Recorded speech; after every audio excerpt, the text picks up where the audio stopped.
ये অংশুমানর যে পুত্র নাম বরা ভগীরথ বাবু জানো গঙ্গানি রাখু সেজে মুখিনা সজব শুনুন ভাই দিতে পারতে পারতে তা পুଅ ହେଲା ভগীরথ ভগীরথ তা না ভগীরথ কাহিଁକି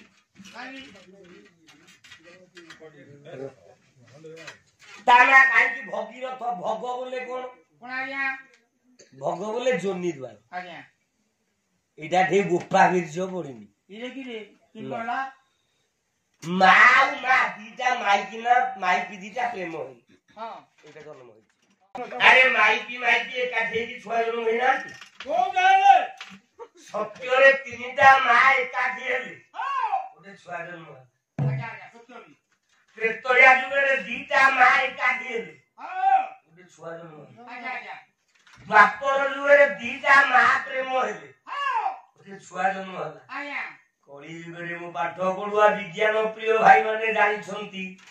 ক্লোনিংগি পদ্ধতি বলতে কৃত্রিম জরাই হুয়ে এ জড়িয়ে মাইকি একাঠি কি অস্ট্রেলিয়া ছুয়া জন্ম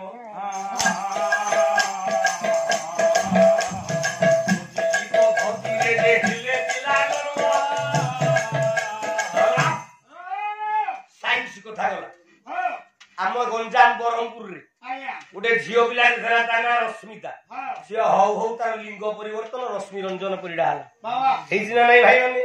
ନାଇଁ ସତ୍ୟ ଯୁଗରେ ତିନିଟା ମାଇକି ନାଇଁ କାଠି ଛୁଆ ଜଣ କିଏ ରେ କଲା ଗଙ୍ଗା ନଦୀ ଜଣେ ପରା ପାର୍ବତୀ ଚଳିଲା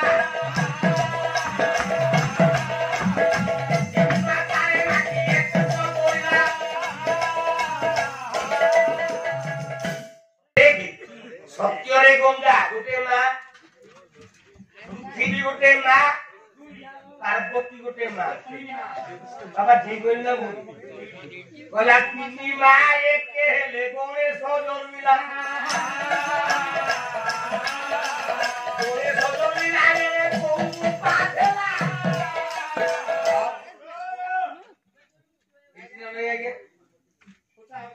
ବିନା ବାପାରେ মহিলা পরিটি মা পার্বতী গণেশ জন্ম পিলে করছি না নাই করছি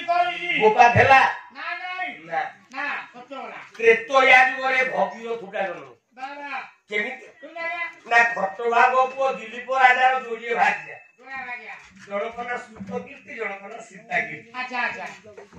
ପିଲା ଜନ୍ମ ହଉନି ଅଂଶୁମାନର ଶିବଙ୍କୁ ଜପିଲେ ଦି ଜଣ ଯାକ ହଁ ହଁ ଶଙ୍କର ଆବିର୍ଭାବ ହେଲେ হেলো ওপা মার মুন্ডা শিবাই ছুয়া দেলি আরে মারুনু এই করে মারছি মু এই করে মু মারু ও ওকে তোরা আই ତମେ ଭଜୁ ଖେଳ ଆଇଲି ଦି ସପତଳି ଯାକ ଦି ସଉତୁଳି ଭଜୁ ତ ଆଇଲି କଣ ହେଲା আরে ভাগ বলে আই হো প্রভু যদি আই তো দিও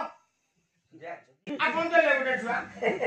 ও সেন্দে তো ତମର ହବନି ভগবান মুন্ডিয়া মারুনু দেবে নদরা লাগে বড় ছাড়ি নাই মো বাটা করে গোটে ছুয়া দিও প্রভু ତମର ହବ ନେଇ କେମିତି ହବ କୁହ କାହିଁକି ହବନି ପଚାରୁନୁ କାହିଁକି ହବ ଗଲା ପୂର୍ବ ଜନ୍ମରେ ତୋର ସ୍ୱାମୀ ମାରି ଅଛି ଜୀବନେ 100 ବ୍ରାହ୍ମଣ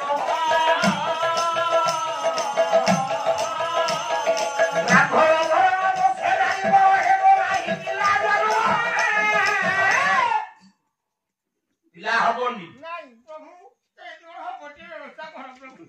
ବାଟା ପରା ଯାଇ ତ ଦିଅ ହବ ଚରଣ କା ଦିଅ କୁଆଡେ ଲାଗି ଯାଉ ଆପଣଙ୍କୁ ପ୍ରଭୁ ଅପା ମାରିବ ଆରେ ଧର୍ମ କର ଦିଅ ଯାହା କଲେ ଦିଅ ନା ନଦେଲେ ଲାଗେ ଛାଡିବାନି ଛୁଆ ଦବ ତ ଯିବ ତୋର କହି ଯାଇପାରିବନି ଗରୁକୁ ଧରିଲେ ଶିବଙ୍କର କହିଲେ ପିଲା ନଦେଲେ ଛାଡ଼ିବୁନି ଅକର୍ମେ କର୍ମଦାୟକ ସଂଘ ପ୍ରଭୁ କଞ୍ଜେଇ ଥିଲେ ଦବୁ ପ୍ରଭୁ ଛୁଆ ଦିଅ ଶିବ କହିଲେ ତମର ପିଲା ଦରକାର କହିଲା ଏ ସଂକଳ୍ପ କରି ଆନନ୍ଦ ହୋଇଲେ ଶଙ୍କର ଏ ପ୍ରେମୀ ନାରୀ ଏଠି ଯେ ମିଳନ ସକଳ ପ୍ରେମୀ ନାରୀ ବର ଯେବେ ମିଳନ ହୋଇବ ମୋର ପ୍ରସଙ୍ଗ ବଳରେ ପିଲା ଜନ୍ମ ହବ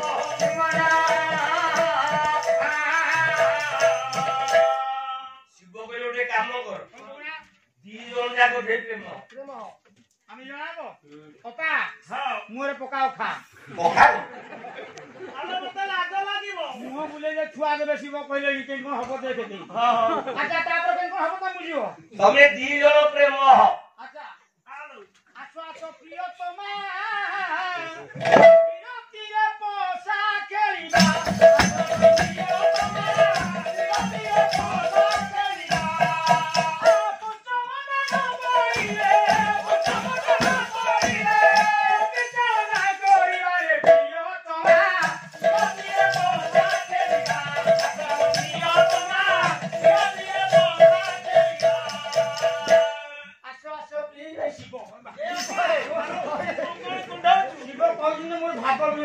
ସମ୍ପୂର୍ଣ୍ଣ ବୋଧାରେ ବେଦି ନାରୀ ହୋଇଲେ ମିଳନ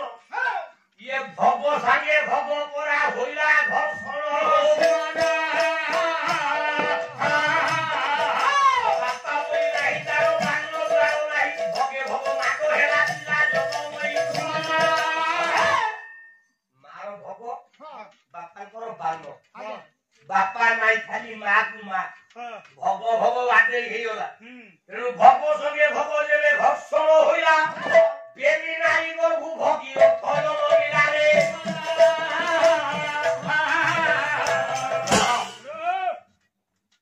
ଦେଖ ମା ଗୋଟେ ଛୁଆ ଜନ୍ମ ହେଲା ଭଗୀରଥ ବୁପା ନାହିଁ ନାଇଁ ଜନ୍ମ ହେଇଛି ନୁଡୁ ନୁଡୁ ଆଚ୍ଛା କାହିଁକି ନୁଡୁ ନୁଡୁ କାହିଁକି ନା ମା ଆଉ ବାପା ମିଳନରେ ମୁଁ ଜନ୍ମ ମୋ ମା ଶରୀରର ରଜରୁ ମୋ ଦେହରେ ତିଆରି ହେଇଛି ରକ୍ତ ଆଉ ମାଂସ ମୋ ବାପାଙ୍କ ବୀର୍ଯ୍ୟରୁ ମୋ ଦେହରେ ତିଆରି ହେଇଛି ଅସ୍ଥି ବୋଲନ୍ତେ ହାଡ଼ ଏ ଯୋଉ ଛୁଆଟା ଜନ୍ମ ହେଲା ବୁଫା ନାହିଁ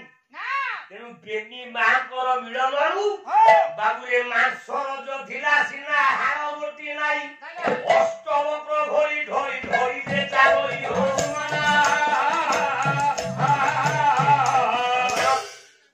ବାପା ନାହିଁ ହାଡ଼ ନାହିଁ ଅଷ୍ଟବକ୍ର ଭଳିଆ ନଈ ନଈ ନଈ ନଈ ପ୍ରାକ୍ଟିକାଲ ପାଲା ଆଉ ଦେଖେ ଦିନେ ଅଷ୍ଟବକ୍ର ବାବାଜୀ ସେଇ ବାଟ ଦେଇ ଯାଉଛି ଆଚ୍ଛା ସିଏ ଆଠେ ବାଙ୍କ ନଈ ନଈ ଯାଉଛି ଏ ଛୁଆଟା ବି ତା ଦେହରେ ହାଡ଼ ନାହିଁ ବାବାଜୀ କହିଲେ ବାପା ମୁଁ ମୁନିବର ମୁଁ ଗୁରୁଜନ ଗୁରୁ ମାନଙ୍କୁ ଏମିତି ଇଙ୍ଗିତ କରନ୍ତିନି ମୋ ବାରେ ସଳ ଠିକି ଚାଲି ଆଚ୍ଛା ଇଏ ତ ସଳ କଣୁ ଇଏ ତ 12 ବାକ୍ୟରେ ଜଣ ଭଗୀରଥ କହୁଛି ମୋ ବାଟା ମୁଁ ବାବାଜୀ ଲୋକ ମତେ ଚିଡା ନା ମତେ ରଗା ନା ଟିକେ ଭଲ କି ଯା ସିଏ କଣ ଜାଣିବ ତା ବୁପା ଠୁର ଜନ୍ମ ନୂଆ ହାଡ଼ ନାହିଁ ହେଇକି ଚାଲୁଛି ଯେତେବେଳେ ଖଣ୍ଡେ ବାଟ ବାବାଜୀ ପଛରେ ହେଇକି ଗଲା ବାବାଜୀ ରାଗିଲା କହିଲା ହଇରେ ମତେ କମେଣ୍ଟ ପାସ୍ କରୁଛୁ ଅଭିଶାପ ଦଉଛି ଯଦି ରହସ୍ୟ ବୋଧକୁ ଭସ୍ମ ହେଇଯିବୁ ଯଦି ପ୍ରକୃତରେ ମୋରି ଭଳିଆ